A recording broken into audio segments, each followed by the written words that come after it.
Welcome to Race 6 of FAI Sailplane Grand Prix USA, held in Orlando, Florida at the Seminole Lake Glider Port. Today was the final race of a one-week series, and going into this day, Jerzy Simplinski had a significant lead, but a number of the others were very, very close. Jon Gatfield from Great Britain won the day handily. We had a great battle with Tony Condon towards the tail end of the race. Owen had a number of podiums this week, and today was not an exception, and finished third, a minute and 17 back behind Jon, very close to Tony. Jerzy Simplinski did what he needed to do to close the deal. He had one pilot that could beat him, but it required him to have a 7th or 8th place and Sean Fiddler to win. So he spent a lot of time keeping track of Sean today. Jim Lee, fantastic day in 5th place and had some good looks at the lead today. Sean Fiddler in 6th, Sergei Morozov in 7th, and Tom Kelly in 8th, Robin Clark in 9th. It's interesting to note that on the final day of the Sailplane Grand Prix, the winning pilot gets a bonus point, and that bonus point actually put Jon over Sergei in points and moved him up in the overall standings a bit. We'll talk about the overall standings here at the end of this video. The task today was down to the south. The conditions were clearly going to be better to the south. At or around this point right here, south of this point, there were clouds, and those clouds remained there all day. So right in before the first turn point, we got into cumulus and remained in cumulus. So first turn point Wines, second turn point Avon Park, third turn point Wauchula, and then right up at Chalet Suzanne, it became blue again. Jerzy Simplinski, 7 X-Ray Golf, 7 Tango Sean Fiddler, and Sergei Morozov went around the cloud line to the left and then shot over to the 5th turn point. And the winners, the top 5, went on a direct course and made it work. They found some big climbs here in the center of all these lakes in some towns, and you'll see that happen. So X-Ray Golf, 7 Tango, and Mike 6 were a little bit too conservative on this leg, even though they were in a good position here at the 4th leg. And then over to turn point 5, and then the south steering turn and into the finish. So let's head over to SeeYou here. We're looking to the east, and the group is just about ready to get started. And off they go. 7-11 is a little low, along with Zulu Oscar and Mike Sierra, and the rest of the group is basically up to altitude. And what we're looking at here is the same situation that happened the day before. Everyone's aware now of the Florida Ridge, so to speak, so everyone generally wants to get onto these clouds and move down. This first leg is 74 kilometers. And this is one of the weaker days, 2 to 4 knot climbs, and the occasional better than 4, but not much.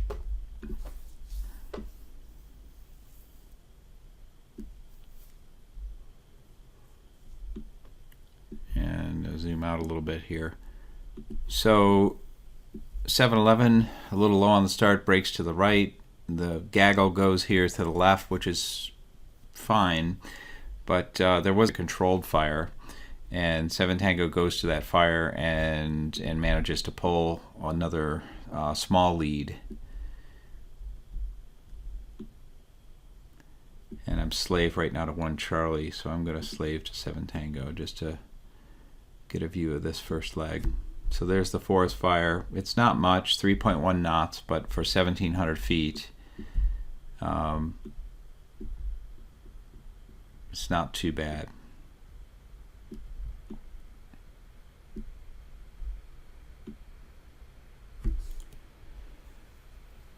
And Romeo Fox, JS1, and Tony Condon, and Victor Whiskey, Jon Gatfield. And so 7 Tango had a bit of a lead here early. 3.4 knot climb for 1,000 feet. but it gets weaker ahead, and that allows the gaggle to catch up. And 7-11 working well from below.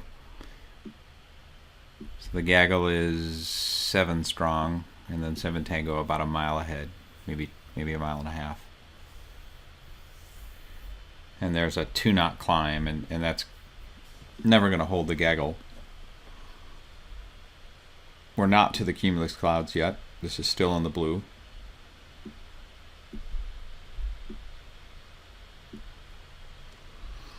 So a little bit of a vertical advantage here, but not in the lead anymore, which is fine and weak in blue. It's actually probably a better tactical position.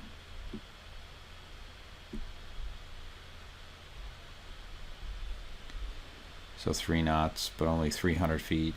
And I think here at this point, 7 Tango's leaving to go for the clouds and just starting to get into the wisps here before the turn point. And unfortunately for 7 Tango, those wisps didn't work, and the gaggle catches him.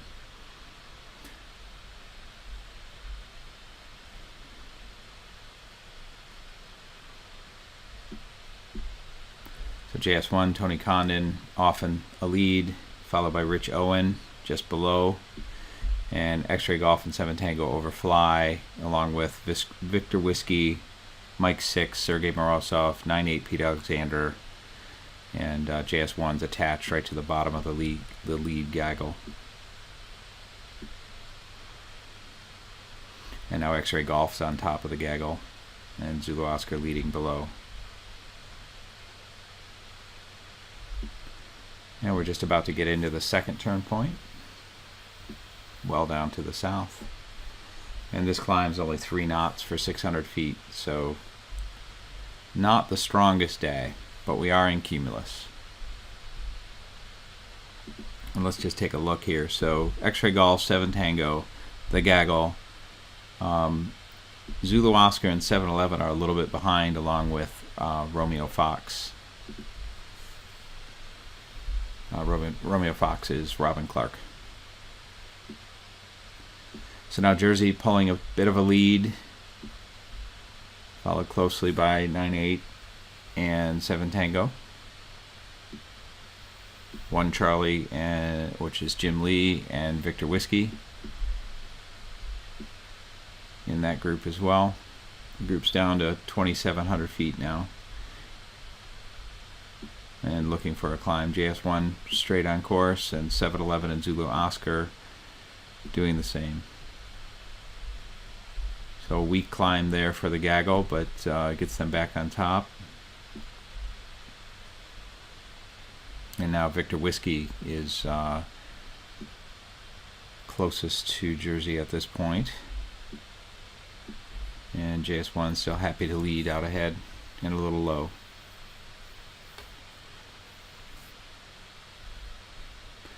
So 7-11 still a bit below the gaggle, Zulu Oscar as well. And here we are around the third turn point. So at this point, still in the clouds and headed back up from Wauchula to turn point 4, Chalet Suzanne, and the clouds end right about here.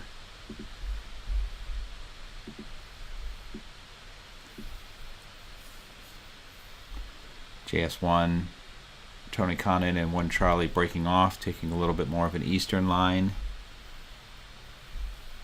And the lead gaggle struggling for a decent climb here. 3.4 knots for 1,600 feet. So that's a 75% of nominal climb, or maximum climb. Zulu Oscar, Rich Owen happy to push out ahead low, as is JS1. 1 Charlie's now almost up to the gaggle altitude, and comes back over to join. So now X-Ray Golf and 7 Tango have a little bit of a lead. JS1, Tony Condon out ahead, but a little bit lower, and Mike 6 and 1 Charlie catching back up to the lead 2. And this is 3.1 knots for 1,300 feet. Victor Whiskey and Zulu Oscar press on, and 9-8 Pete Alexander comes into the bottom of that group. Romeo Fox, Robin Clark, just off the back. So here we are coming out of the clouds, just for a vertical look here.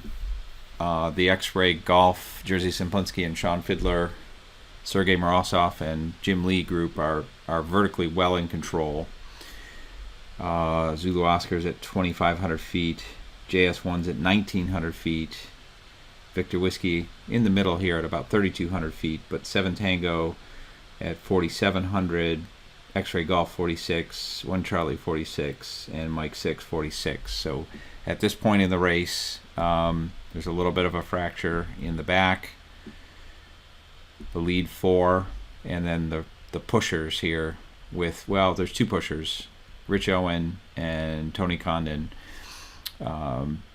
Victor Whiskey's kind of in the middle, yeah, but he's detached, and the lead 4. So just sort of interesting to see, if you look at all these videos day over day, tactically how these people are playing this this game. Zulu Oscar looks like a strong climb there, thick 3.6 knots. So that's going to catch up to the gaggle quite a bit. And actually, Victor Whiskey comes in well below. But it is worth noting here, there's first, second, and third right there. So the X-Ray Golf and 7 Tango group are still on top by a good 500 feet here, going into the first turn and ahead. But at this point, even with that 4 or 5 mile lead, or maybe 3 or 4 mile lead, there's still a lot to be gained or lost. So going into this first turn, the clouds are ending at this point. And then looking back up towards the 4th turn, Green Swamp, this is totally blue, and the line of clouds runs out over here, and you know, maybe a 30-35 degree deviation. So the X-Ray Golf 7 Tango Mike 6 group follow that line, and 1 Charlie along with the second group go direct, find good climbs on the straight line course, and pass this group for the most part.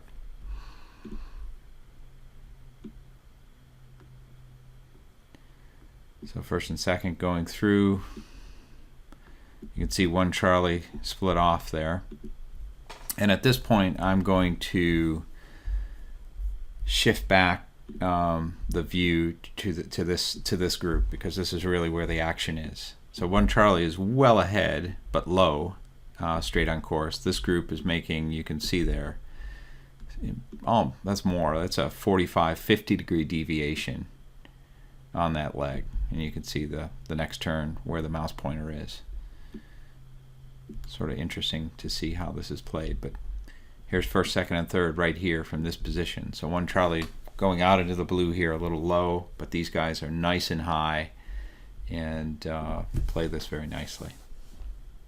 So Zulu Oscar's Rich Owen, JS1, Tony Condon, and actually, so Victor Whiskey does chase left and actually follows the lead gaggle, but is quite a bit below. Sorry, I didn't do enough study here. I apologize. So Victor Whiskey's at 4,100, and X-Ray Golf and 7 Tango are at 5,000. So at this point, almost 850 feet below.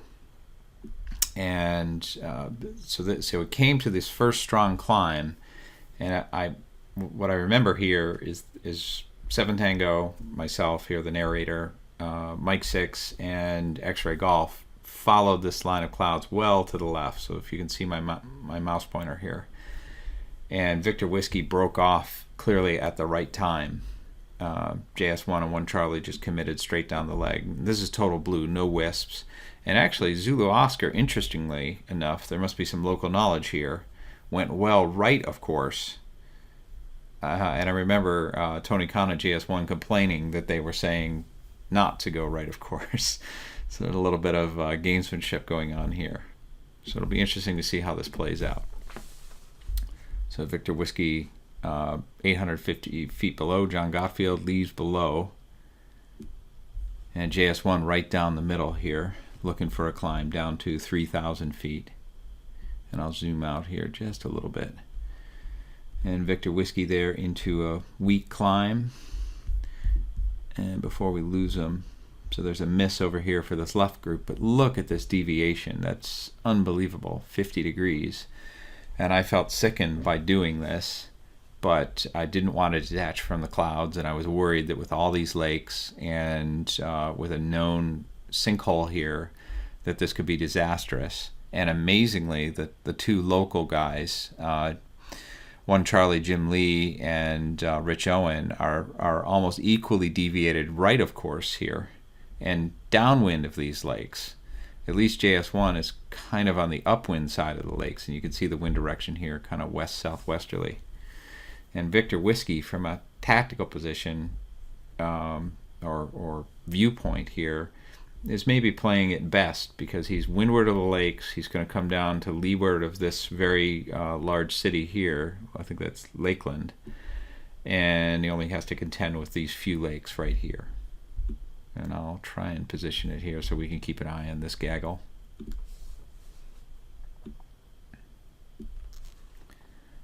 Alright, so JS1 found a climb, and there it is. That's 100% of maximum climb average for the day for 2,300 feet. So he found that climb reasonably low, 3,000 feet. One Charlie is down at 3,800 feet, and Zulu Oscar's at 4,100 feet. So they're not doing bad over here as well. The X-Ray Golf group is high, 4,800 and 7 Tango at 5,000 here, respectively, but a massive deviation.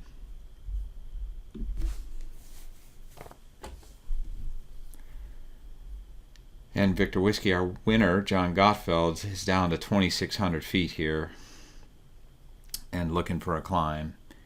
And there he gets it. Another 4.2 knot climb for 1,500 feet. And that'll get him pretty close to final glide here. And one Charlie, still looking for a climb, definitely not to final glide. And Zulu Oscar, not to final glide as well. And you can sort of see here, this is looking at a perpendicular view here. So X-Ray Golf and Mike 6 are still well ahead. 7 Tango is a little higher, but falling behind those two. And you can see JS1 and Victor Whiskey's actually climbing higher, but is sort of made the least progress down the leg so far. And X-Ray Golf's down to 3,700 feet, so definitely going to need a climb. 7 Tango's down to 35. And, oops, sorry about that. And that climb that they're in, so the X-Ray Golf 7 Tango group is weak, 1.4, 1.3 versus 4 knot climbs for Victor Whiskey and JS1. And you can see the result.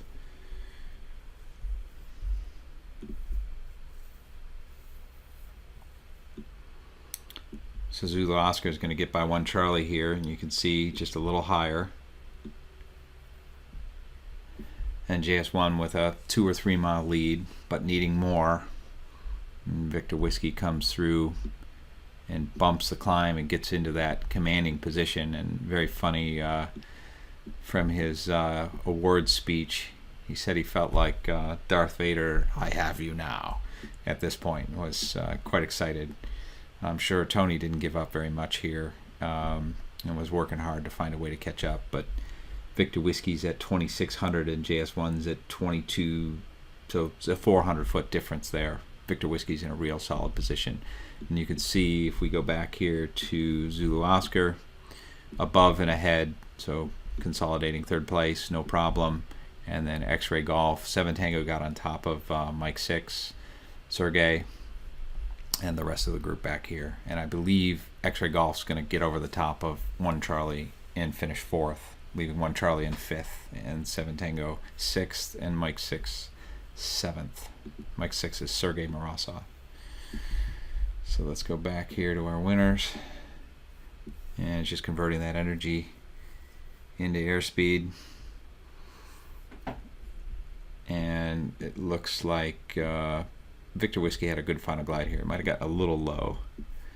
And one Charlie got down to 1,400 feet, which is pretty low out here. There's not a lot of places to land. And that's 1,300 feet above the ground. And X-Ray Golf at 3,450 back here. So X-Ray Golf's going to get over the top of one Charlie. The climb here for one Charlie is 1.7 knots. So not a strong enough climb to get up to Jersey. He tried, though. And Jersey puts the speed on there and gets it taken care of. And there you have it. So Jon Gatfield of Great Britain wins the day. Fantastic race. Tony Condon. It was great to see Tony and Jon get on the podium here. These guys flew brilliantly all week, especially Tony, who led a lot. And then finally made that aggressive flying style stick. And got himself on the podium with a pretty good look at a win there. He just needed a little bit better air, and on that final glide, he would have had that day. Rich Owen, excellent pilot, a lot of seconds and third this week, and always in contention. Jersey, what can you say about Jersey? Truly phenomenal pilot, and his new nickname is becoming the Canadian Condor. I think that's pretty well deserved. He's really tough to beat and doesn't make a lot of mistakes. Jim Lee also flew incredibly well all week. Sean Fiddler, I was happy with my week and really enjoyed flying against these guys. These are unbelievable pilots. Sergey in 7th. Tom Kelly, what can you say about Tom? Extremely aggressive pilot. Today didn't work out for him. Low from the start. He just wasn't able to connect and catch up. It was a weak day, weaker than the days in the past, and I think his strategy was to really go and push hard. But Tom is an incredible pilot, and if we keep doing these things, he's going to win one for sure. Robin Clark didn't have his best week, but enjoyed it, flew well, really liked the format. Pete Alexander, phenomenal pilot, and I think has the potential to do real well. And then Mike Solly, really enjoyed the week. He's more of in a learning mode. Nicholas Bennett flew phenomenal. Was leading a number of times throughout the week. So if we go back to the overall, and then you can see the nice format here for the whole week in terms of placings. Jerzy Simplinski, just phenomenal flying. Really was at a point where he almost didn't have to fly today. There was some mathematical possibility where he could have lost first place, but it just wasn't to be. He was in control this whole week and really flew well. Sean Fiddler, happy to be going to the Sailplane Grand Prix World Championships in Chile this January, and really enjoyed the week. But I had a hell of a scare from these three guys. Tom, excellent. Jim Lee, excellent. And Rich Owen, Tom and Jim tied at 32, and Rich right in there with 31. Jon Gatfield, fantastic to have Jon join us from Great Britain. Unbelievably nice guy, unbelievably good pilot. Sergey flew great, enjoyed the week, flew in Ionia last year. Tony Condon, these results don't really reflect how strongly he flew. He really pushed, very similar flying style to Tom. He has the talent to beat anybody here. Robin, great pilot. Again, he's going to get there, and Pete as well. And Nico and Mike, I think, really enjoyed the week. So it was a fantastic time. Congratulations to Jersey and Sean. Congratulations to Tom, Jim, and Rich. Jon for winning the last day. I think that's my summary of it all, and we really, really enjoyed hosting the event and really look forward to carrying the Sailplane Grand Prix format forward in the United States and in North America in general. Thank you very much for watching, and looking forward to next year.